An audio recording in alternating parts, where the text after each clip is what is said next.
오늘은 종료주일이고 우리가 고난주간을 맞이하게 됩니다. 우리는 그동안 수없는 종료주일, 고난주간, 부활주일을 맞이하면서 언제나 주님께만 초점이 맞춰져 왔습니다. 그래서 고난도 주님만 당하시고 십자가 지시는 것도 주님만 지시고 부활도 주님만 지셨습니다. 언제나 주님은 혼자이셨던 것 같습니다. 그러나 이번 고난주간과 부활주일은 이젠 더 이상 주님이 홀로 가게 하고 홀로 십자가를 지는 것이 아니라 우리가 그 길에 동참하게 되기를 원합니다. 고난주간을 맞이하면 제가 신학대학교 1학년 들어갔을 때 그때 한 선배가 불렀던 특성을 생각합니다. 그것은 거기 너 있었는가 그때에입니다. 그 신학교 채플에서 부르는 그 선배의 그 찬양 소리 거기 너 있었는가 그때에, 그게 40년이 훨씬 지난 지금에도 고난주간만 되면 그 목소리가 생생하게 들리고 그것이 제게 질문으로 다가옵니다. 너 거기 있었는가 그때에, 주가 십자가에 달릴 때. 또 하나는 내가 너를 위해서 몸버려 피 흘려 내 죄를 속하여 살 길을 주었는데 너는 날 위해 무엇을 주느냐라고 하는 찬양입니다. 나는 어떤 사람일까? 나는 주님의 구원의 역사에 과연 동참하는 사람인지, 우리가 이 모든 과정에 참여해서 정말 진정한 부활의 기쁨을 누릴 수 있는 저와 여러분이 되기를 주님의 이름으로 축원합니다. 요한복음 10장에 주님께서 드디어 자신이 메시아라고 하는 것을 나타내십니다. 나는 선한 목자다. 선한 목자는 양들을 위해서 자기 목숨을 버린다 했을 때 유대인들이 예수님에게 말합니다. 언제까지 우리들의 마음을 졸이게 하실 것입니까? 당신이 정말로 그리스도라면 그렇다라고 분명히 말해 주십시오. 예수님께서 말씀하시죠. 야, 내가 이미 다 얘기했는데 너희가 믿지 않는구나. 내가 아버지의 이름으로 하는 모든 일들이 나를 증언해 주고 있지 않느냐. 아버지와 나는 하나다 라고 말하지요. 당신이 누구냐라고 하는 질문에 나와 아버지는 하나라 라고 대답했을 때 사람들은 그것을 신성모독으로 느껴져서 예수님을 돌로 쳐 죽이려고 하는 사건이 발생합니다. 예수님은 제자들과 가까스로 그 소나귀에서 벗어나서 요단강 건너편으로 피신을 하게 됩니다. 그런데 예루살렘 근처 베단이라고 하는 곳에 있는 나사로의 집에서 급한 연락이 옵니다.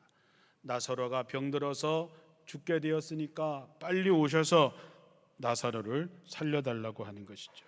급박한 상황에 급박한 연락을 받았음에도 불구하고 예수님께서는 이틀이나 더 그곳에 머무르시게 됩니다.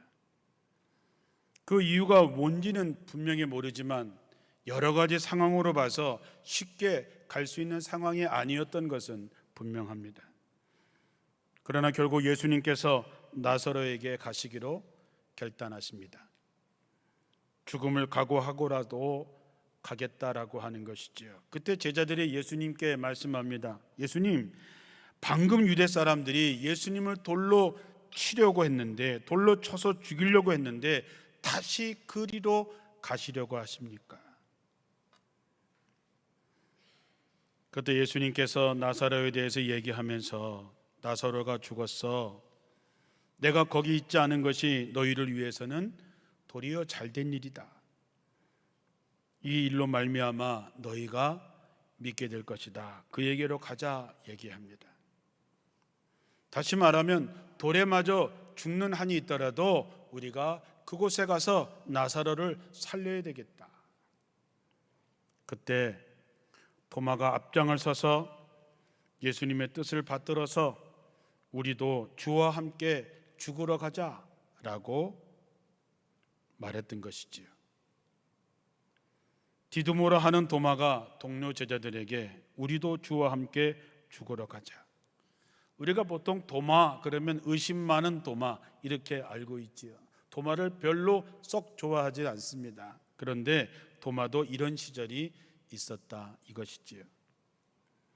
나사로가 사는 베다니로 가는 길은 예루살렘에서 가깝기 때문에 돌에 맞아 죽을지 모르는 상황이지만 예수님이 가자 할 때에 우리도 주와 함께 죽으러 가자라고 할 수 있었던 믿음의 용기의 말을 했던 도마가 마음에 감동을 줍니다. 우리도 누군가를 살리기 위해서 혹시 죽을지도 모르는 그 길을 과연 갈 수 있을까? 우리는 십자가에 대해서 얘기할 때도 예수님만 얘기합니다.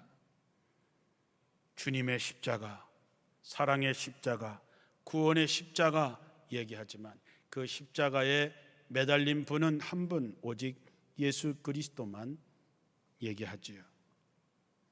우리는 어디 있습니까? 주님 십자가에 달릴 그때에 우리는 무엇을 하고 있었습니까? 우리는 모습이 없습니다. 모든 것을 다 주님이 하셨습니다. 그리고 우리는 그 열매를 먹고 주님을 찬양한다고 합니다. 우리에게는 역할이 없었을까? 우리가 뭘 할 수 있는 일이 없었을까? 마태복음 8장 34절에 보면 예수님께서 제자들과 무리들을 불러 모아놓고 이렇게 말씀하십니다. 나를 따라오려느냐? 너희들이 정말 나의 제자가 될 거냐? 물으시고 나를 따라오려거든 자기를 부인하고 자기를 포기하고 자기에게 주어진 십자가를 지고 나를 따라오너라. 누구든지 제 목숨을 구원코자 하는 사람은 잃을 것이고 누구든지 나와 복음을 위해서 제 목숨을 잃는 사람은 얻게 될 것이다. 요한복음 15장 13절에는 사람이 자기 친구를 위해서 자기 목숨을 내어놓는 것보다 더 큰 사랑이 없다 그랬습니다. 이것이 그리스도인이지요. 자기를 내려놓고 자기를 포기하고 자기 십자가를 지고 주님을 따르는 사람이 주님의 제자입니다. 자기 친구를 위해서 자기 목숨을 내놓는 것보다 더 큰 사랑은 없다 했습니다. 이 말씀은 누구나 다 알고 있습니다. 우리가 져야 할 십자가가 있습니다. 우리가 주님처럼 해야 될 몫이 있습니다. 자기를 부인하고 자기가 져야 할 십자가를 지고 따라야 할 주님이 계십니다. 필요하다면 주님처럼 친구를 위해서 자신의 목숨을 내놓아야 됩니다. 그러나 우리가 그렇게 할 만한 믿음의 용기가 있느냐 하는 것이죠. 용감하게 제자들에게 우리도 주와 함께 죽으러 가자고 외쳤던 도마를 보면서 야, 도마한테 이런 면이 있었나? 마음에 감동이 옵니다. 그러나 불과 2주 뒤에 예수님께서 십자가에서 처형을 당하실 때 그때 도마는 어디 있었을까? 이렇게 용기 있었던 도마가 있어야 할 자리에 있지 않았습니다. 거기 너 있었는가? 그때에 할 때에 도마는 도망치고 없었습니다. 어쩌면 용기 있던 도마가 예수님께서 십자가에 달리실 때에 예수님의 오른편 십자가에 달려서 주님의 나라에 들어가실 때에 나를 기억하옵소서. 도마야, 내가 진정으로 너희에게 말하는데 내가 오늘 밤에 나와 함께 낙원에 있으리라. 이렇게 이야기가 마무리가 됐어야 되는데 도마는 도망치고 없었습니다. 어쩌면 도마의 마음은 주님과 함께 죽고 싶었을지 모릅니다. 그러나 그 몸은 나 살려라 도망치고 말았습니다. 말로는 무엇이든지 잘할 수 있는데 몸이 따르지 않습니다. 이 일로 말미암아 도마는 도망쳐서 얼마나 괴로웠을까, 얼마나 자기 자신에 대해서 절망했을까, 비겁하고 겁쟁이인 자기를 얼마나 원망하고 수치스럽게 생각했을까. 그런데 이 도망친 도마가 우리들의 모습입니다. 하루를 시작할 때, 새벽기도 나와서 기도할 때 내가 오늘도 주님과 함께 죽으러 가야지라고 하는 마음으로 시작했지만 저녁에 돌아와서 자기의 하루의 삶을 돌아보니 오늘도 먹고 살기 위해서 주님을 부인하고 주님을 모르는 척하고 주님으로부터 도망쳤던 자기 자신을 발견하면서 자기 자신이 얼마나 부끄럽고 창피한지 하나님 앞에 죄송하다고 기도조차 감히 할 수 없는 그런 마음이 들 때가 얼마나 많이 있습니까? 그러나 사랑하는 성도 여러분, 그랬던 도마가 이후에 인도로 가서 복음을 전파하다가 순교자가 됩니다.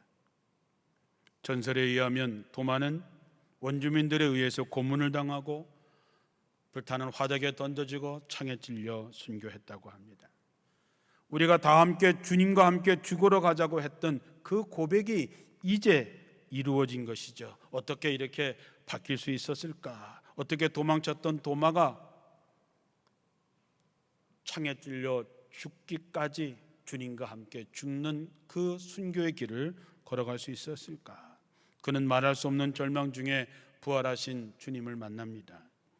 자신의 허물을 용서해 주시고 부활을 확인해 주시고 그 부활하신 주님을 만나고 나서 도마는 이렇게 고백합니다. 요한복음 20장 28절에 나의 주 나의 하나님이십니다. 어쩌면 도마 같은 우리가 이번 고난 주간에 우리도 주와 함께 그 길을 걸어보기를 권합니다. 이제 주님이 홀로 십자가를 지게 하지 말고 주님과 함께 우리의 십자가를 지고 주님과 함께 죽으러 갈 수 있는 성도가 되셔서 부활절을 맞이할 때에 정말 주님과 함께 부활의 기쁨을 누릴 수 있는 여러분들의 신앙이 되기를 축원합니다. 마태복음 26장에 보면 또 이런 장면도 나옵니다. 예수님께서 최후의 만찬을 하시고 감난산에 가십니다.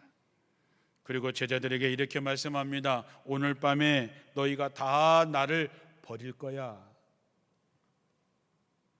기록된 바 내가 목자를 치리니 양의 떼가 흩어지리라 하였느니라. 너네들이 오늘 다 나를 버릴 거야. 무슨 날벼락 같은 얘기를 하십니까? 그러자 베드로가 얘기하지요.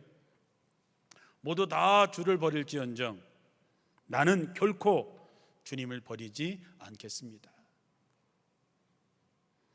예수님께서 베드로를 보시고 이렇게 말씀하십니다. 야, 오늘 밤 닭 울기 전에 네가 3번 나를 부인할 거야. 그러자 베드로가 다시 힘주어서 얘기합니다. 내가 주와 함께 죽을지언정 주를 부인하지 않겠습니다. 그랬더니 나머지 제자들도 모두가 다 저희도 마찬가지입니다 라고 말하죠. 사랑하는 성도 여러분, 주님은 다 아십니다. 베드로가 다 주를 버릴지언정 나는 결코 주를 버리지 않겠습니다 라고 말했지만 닭 울기 전에 3번 자기를 부인할 거라고 하는 것을 예수님은 아십니다. 내가 주와 함께 죽을지언정 주를 부인하지 않겠습니다. 모든 제자들이 얘기했지만 그렇게 하지 못할 거라고 하는 것을 우리 주님은 아십니다. 우리는 별다를까요? 주님은 그렇게 말씀하시고 제자들도 결국은 예수님을 부인하고 다 도망갔지만 나는 결코 그러지 않을 거라고 말씀하실 수 있겠습니까? 그러나 분명한 것은 나중에 부활하신 예수님을 만나고 그들이 기도하다가 성령이 충만해졌을 때 그들은 결코 주님을 부인하지 않는 사람이 되었습니다. 부활하신 주님을 만나고 성령 충만했을 때 그들은 다 주님을 위해서 순교자들이 되었습니다. 우리가 주님과 함께 있는 것이 무엇일까요? 우리도 제자들처럼 우리가 주와 함께 죽으러 가자, 모두 주를 버릴지언정 나는 결코 버리지 않겠다, 내가 주와 함께 죽을지언정 주를 부인하지 않겠습니다 라고 하겠습니까? 다 귀한 마음이죠. 저는 그 마음을 귀하게 여깁니다. 그리고 큰 결단이라고 봅니다. 그러나 그렇게 할 만한 믿음의 그릇이 안 된 거지요. 인간의 힘으로는 절대로 할 수 없습니다. 그것보다 주님이 여러분에게 원하시는 것이 있습니다. 마태복음 26장에 보면 겟세마네 동산에 기도하시던 주님을 묵상해 봅니다. 예수님께서 제자들과 겟세마네라고 하는 곳에 도착하시지요. 그리고 제자들에게 내가 저기 가서 기도할 동안 너희들은 여기서 앉아 있으라. 그리고 베드로와 세베대의 두 아들 야고보와 요한을 데리고 그 기도하는 장소로 가십니다. 가서 이렇게 말씀합니다. 내 마음이 매우 고민하여 죽게 되었으니, 다른 번역에는 내 마음이 너무 괴로워서 죽을 지경이니 너희는 여기 머물면서 나와 함께 좀 깨어 있어라. 깨어 있어라고 하는 말의 뜻이 뭘까요? 너희들이 좀 내 곁에서 내게 좀 힘이 좀 돼줘라. 나를 좀 위로해줘라. 나를 좀 격려해줘라. 나를 위해서 좀 함께 기도해줬으면 좋겠다. 예수님께서 조금 나가서 얼굴을 땅에 대시고 기도하십니다. 아버지여, 만일 할만하시거든 이 잔을 내게서 지나가게 하옵소서. 그러나 나의 원대로 마옵시고 아버지의 원대로 하옵소서 하고 돌아와 보니까 그 믿을 만한 세 제자들이 잠을 자고 있었습니다. 예수님께서 그들을 깨우시죠. 그리고 베드로에게 이렇게 말합니다. 너희가 나와 함께 한 시간도 이렇게 깨어 있을 수 없더냐? 시험에 들지 않게 깨어서 기도하라. 마음은 원이지만 육신이 약하구나 하시고 두 번째 가서 기도하십니다. 아버지여, 만일 내가 마시지 않고는 이 잔이 내게서 지나갈 수 없거든 아버지의 원대로 되기를 원합니다 하고 돌아와 보니까 그렇게 부탁했음에도 불구하고 세 제자들은 여전히 자고 있었습니다. 예수님께서 이제 그들을 깨우지 않습니다. 그리고 가서 세 번째 같은 말씀으로 기도하고 오십니다. 여러분, 우리가 주님과 함께 죽고 버리지 않겠습니다 이런 것이 아니라 주님이 정말 우리에게 원하는 것은 지금 내 마음이 너무나 괴로워 죽을 지경이니 나를 위해서 좀 한시라도 깨어서 나와 함께 있어 달라고 하는 것입니다. 여러분의 목숨을 원하는 것이 아닙니다. 엄청난 걸 요구하는 것이 아니라 나와 함께 한 시간이라도 좀 깨어 내 곁에 있어 달라, 나 혼자 두지 말아 달라 하는 것이지요. 깨어서 있는 여러 가지 의미가 있지만 함께 있어 달라, 내가 가는 길에 함께 걸어가 달라, 내가 십자가에 달릴 바로 그때에 나와 함께 있어 달라고 하는 주님의 부탁이지요. 사순절 특별 새벽 기도가 이제 한 주 남았습니다. 이번 주간은 특별히 고난 주간입니다. 함께 동참하는 것입니다. 그래, 내가 고난 주간에 이 새벽에 주님과 함께 깨어서 기도해야지 하고 동참하는 것이지요. 한 주간 곁에 있는 것은 세상 것을 줄이고 주님만 생각하는 것이죠. 주님께만 집중하는 것입니다. 그럴 때 주님께서 돌아오셔서 내가 나와 이렇게 깨어서 있으니, 깨어 기도하고 있으니, 깨어서 내 곁에 있어주니 참 고맙구나 하는 얘기를 듣는 여러분들이 되시기를 주님의 이름으로 부탁드립니다. 마지막으로 이름은 나오지 않지만 주님께 아멘으로 쓰임받은 사람들도 있습니다. 마태복음 26장에 보면 무교절 첫날에 제자들이 예수님께 나와서 예수님, 이제 유월절이 되는데 유월절 음식을 잡수실 것을 우리가 어디서 준비했으면 좋겠습니까? 이렇게 묻지요. 예수님께서 이렇게 말씀하십니다. 저 예루살렘 성 안에 가서 성 안에 아무에게 가서 선생님의 말씀이 내 때가 가까웠으니 내 제자들과 함께 유월절에 내 집에서 지키겠다 하시더라 하라. 제자들이 예수님께서 시킨 대로 가서 유월절을 준비했다 그랬습니다.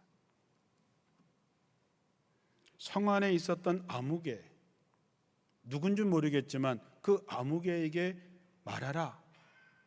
그래서 그곳에서 유월절이 치러졌습니다. 마가복음 14장에는 이렇게 구체적으로 나옵니다. 우리가 어디 가서 유월절 음식을 잡수시게 준비하기를 원하십니까? 그랬더니 예수님께서 제자 중에 둘을 보내시면서 성에 들어가서 물 한 동이를 가지고 가는 사람을 만날 테니까 무조건 그 사람을 따라서 가서 그 집 주인에게 이르되 선생님의 말씀이 내가 내 제자들과 함께 유월절 먹을 음식과 객실이 어디 있느냐 물어라. 여러분, 어찌 보면 다짜고짜 유월절에 내 집에서 잔치를 해야 되겠다, 다짜고짜 먹을 음식과 나의 객실을 내놓아라 라고 하는 것이지요. 그런데 그분들은 그것을 아멘으로 받고 그렇게 자기 집을 내오고 음식을 내어주었습니다. 예수님의 최후의 만찬을 해드린 아무개가 누굴까? 성경엔 그 이름이 나오지 않지만 그들의 순종의 헌신은 전 세계의 최후의 만찬의 그림이 그려진 바로 그곳에 성례전의 배경이 되는 집이 되었다라고 하는 것이지요. 그뿐입니까? 예수님께서 예루살렘에 들어가실 때에 두 제자를 보내시면서 맞은편 마을에 가서 한 번도 사람이 타지 않은 나귀를 볼 텐데 그것을 내게로 풀어가지고 와라. 만약에 사람들이 왜 남의 것을 풀어가느냐고 했을 때 주께서 쓰시겠다 하라, 그렇게 말하죠. 제자들이 가서 나귀가 있어서 그 나귀를 풀어올 때에 왜 남의 나귀를 가져가시냐 했을 때 주께서 쓰시겠다 하라 했을 때 그 주인들이 그 나귀를 내어줍니다. 나귀를 내어준 것은 하나님께서 선지자를 통해서 하신 말씀을 이루는데 그 역사에 그 나귀 주인은 이름은 없지만 거기에 동참한 사람이 되는 것이지요. 사랑하는 성도 여러분, 비록 이름은 모르지만 그저 아무개이지만 그는 선지자를 통해서 하신 하나님의 말씀을 이뤄냈고 그 유월절을 준비한 그 주인은 이름은 나오지 않지만 예수님의 최후의 만찬을 준비해 준 사람이 된 것이지요. 예수님 십자가 지실 때 구경하러 나왔다가 언격결에 예수님의 십자가를 대신 지었던 구레네 사람 시몬도 있습니다. 바라기는 이번 한 주간 주님 홀로 기도하게 하지 마시고 주님 홀로 그 힘든 길을 가게 하지 마시고 함께 깨어있는 마음으로 우리도 이름은 나타내지 않을 줄 모르겠지만 주님의 기억 속에 함께 했던 사람, 깨어있던 사람으로 남게 되기를 주님의 이름으로 축원합니다. 이번 특별 새벽 기도회에 한 주간 온 가족이 함께 참여하셔도 됩니다. 청년들도 참여할 것이고 학생들도 참여할 것입니다. 여러분이 온 가족이 참여하셔도 됩니다. 주님을 생각하면서 어려운 사람들을 위해서 헌금하셔도 됩니다. 주님을 생각하셔서 금식하셔도 좋습니다. 주님을 생각하셔서 주님을 대접하는 마음으로 주변에 어려운 사람에게 식사 한 끼 대접해도 됩니다. 그 모든 것이 주님과 함께 깨어 있는 것이지요. 주님은 결코 우리에게 대단한 것을 요구하지 않습니다. 그저 주님 곁에서 깨어 있어 드리기만 하면 됩니다. 함께 기도하고 필요하다면 만찬도 나귀도 내어드렸던 그 이름 없는 그들처럼 주님의 고난과 부활의 역사에 참여하는 여러분이 되셔서 그 어느 부활절보다도 의미 있는 부활의 기쁨을 맞이하시기를 주님의 이름으로 축원합니다. 기도하겠습니다. 우리를 위하여 십자가 지신 주님, 이번 고난 주간에는 주님 홀로 가게 하지 않겠습니다. 주님 홀로 기도하게 하지 않겠습니다. 주님 홀로 십자가 지게 하지 않겠습니다. 그 자리에 우리가 있기를 원합니다. 깨어 있기를 원합니다. 주님의 힘이 되기를 원합니다. 우리도 그 길에, 그 자리에 함께해서 주님 가시는 길에 동참하고 주님의 부활의 큰 기쁨을 함께 누릴 수 있게 하여 주옵소서. 예수님의 이름으로 기도합니다. 아멘.